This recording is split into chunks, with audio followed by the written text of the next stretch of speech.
গাজার একটি ভবনে চলছিল ইসরায়েলি বাহিনীর স্থল অভিযান, কিন্তু তাদের লক্ষ্য করে হঠাৎই পাল্টা হামলা করে হামাসের সদস্যরা। কোনো কিছু বুঝে ওঠার আগেই গুলিবিদ্ধ হয় একের পর এক ইসরায়েলি সেনা। হামাস যোদ্ধাদের অ্যাম্বুশের মুখে রীতিমতো কোণঠাসা হয়ে পড়ে ইসরায়েলি সেনারা।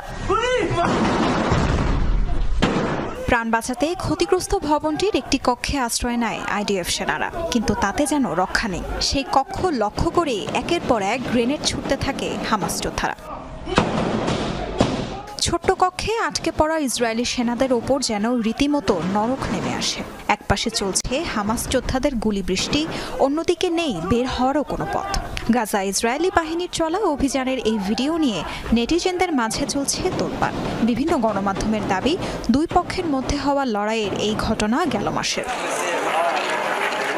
এই অবস্থায় প্রশ্ন উঠেছে, হামাসকে দমাতে ইসরায়েলি